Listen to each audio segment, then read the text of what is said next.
Hey y'all, this is John Trent from Bounding into Comics, and boy oh boy do I have a hot story for you today. ScreenRant is mucking it up with some blatantly false reporting regarding a recent Star Wars comic. If you have no clue what I'm talking about, let me break it down for you. ScreenRant published an article from Andrew Dice titled "Star Wars Reveals Spoiler Built the Empire, Not Palpatine." That's their headline. That spoiler is that they're referring to is a female character named Patina Mar Mas Vor.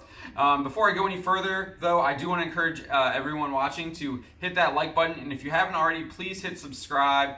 There's a lot of hard work putting together these videos, so we appreciate it if you hit subscribe so we can keep making more of them.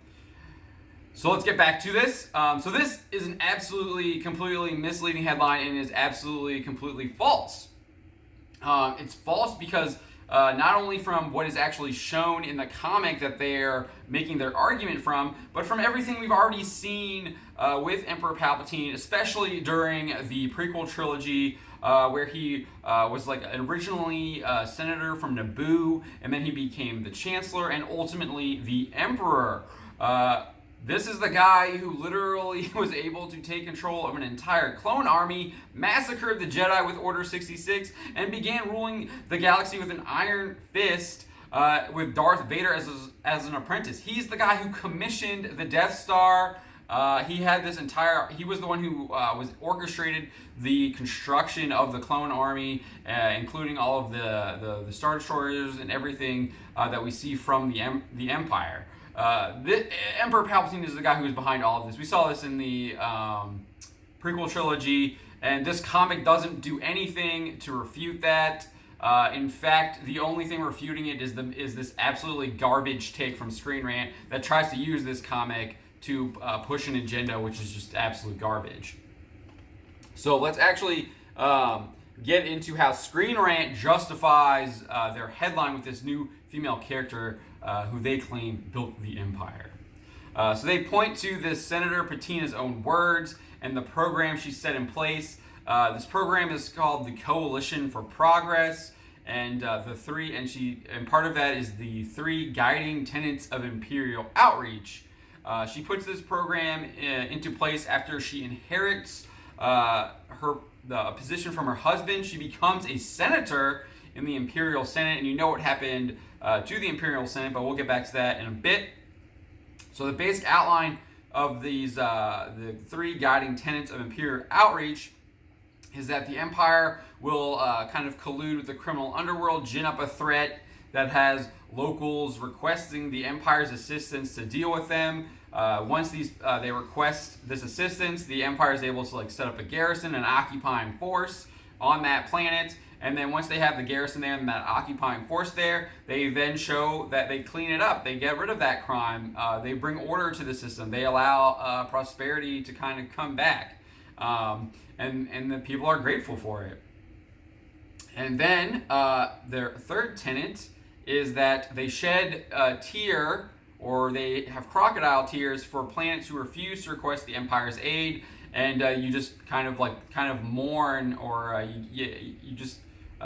you give fake sympathy for these planets and systems who decide that they don't want the Empire's help, and they just let them succumb to the criminal underworld. And it's all part of the deals that the Empire works out with these gangsters and the Hutts and stuff like that. And so Patina claims, based on this program that she claims is hers, she says, quote, "I have saved this regime. I have built a culture that transcends the clenched fist." However, Patina's own words betray her, words left out of ScreenRant's article, and words I think they left out on purpose. Her actions are at the will of the Emperor. Patina admits, quote, "I believe His Majesty knew what I'd done. If so, he seemed to approve." That's right, the Emperor approved and knew of what Patina's plans were. And of course he would approve of it, because her plan is literally what he did to become Emperor. Patina's so-called plan is literally Palpatine's path to control of the Empire, as seen in the prequel trilogies. He gins up chaos and threats with the Separatists, led by Count Dooku and General Grievous. He uses the Trade Federation to impose crippling world taxes. A number of planets in the Republic seek a military response to combat the Separatists and the Trade Federation who are crippling them. It culminates with a commission of the clone army that is deployed across the galaxy to fend off the Separatists. And if you watch the Clone Wars, some planets do fall to the Separatists, and the Republic mourns their loss. Oh, it's that her plan is literally the Empire's plan. This woman just ripped off Palpatine's own plan and tried to spin it as her success, and ScreenRant fell for it, hook, line, and sinker. Did they even read this comic? You can't be just using screen caps of panels to like push an agenda without actually getting the context. This is what fake news is, and that's what their story is. Their story is fake news. So getting back to that part about the Senate. Patina is a member of the Senate. In A New Hope, we find out what happens to the Imperial Senate. Grand Moff Tarkin and the Empire dissolve it, and the power is granted to regional governors who are more than likely close allies of the Emperor. And as we discover in Revenge of the Sith, the Senate is merely a tool of the Emperor manipulated in order to gain control and increase his power.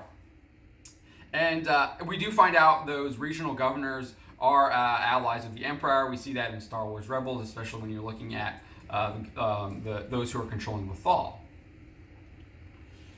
So, but what really makes this article from ScreenRant just scream disingenuous and misleading is the entire issue is centered around Patina's plot to overthrow the Empire. So while she's like praising herself and saying how great she is and she's the one who really built the Empire, she's also plotting behind Palpatine's back in order to try and overthrow him and then crown herself as the new Emperor. I mean, you can just guess how this is going to happen. She's detailing her whole plan to Dr. Aphra, just how brilliant it is and how intelligent she is, that she's outwitted the Emperor and everything is just going to be great when she's in power. But guess what happens? Dr. Aphra is actually working for the Emperor and exposes her plot to live streaming to everywhere like in the galaxy. And the Emperor knows everything that's happening, and so does everyone else. And guess who shows up at the door just when the plot was supposed to go off to take out the Emperor? It's Darth Vader. Darth Vader shows up, and you know what happens? He teaches her a lesson that she will never forget, never recover from. He decapitates her with his lightsaber. So if ScreenRant's trying to say she has a heads up on Palpatine when it comes to building and founding the Empire, well, I guess that is kind of right. I mean, she's got a heads up on him, right? Patina didn't do anything to build the Empire that the Emperor hadn't already done. The issue shows, it's Dr. Aphra, number 36, I believe. The issue shows that the Emperor is much more powerful than even Patina thought. The actual issue contradicts Patina's dialogue and her belief that she built the Empire. She's merely a tool that the Empire used who had outlasted its usefulness. And when a tool outlasts its usefulness for the Emperor or even Darth Vader, you know what happens. They're done, they get killed, and that's what happens to Patina. She didn't build the Empire. She just became another body in the Empire's foundations. And with that, I'm out. I'm John Trent, and you've been watching Bounding into Comics.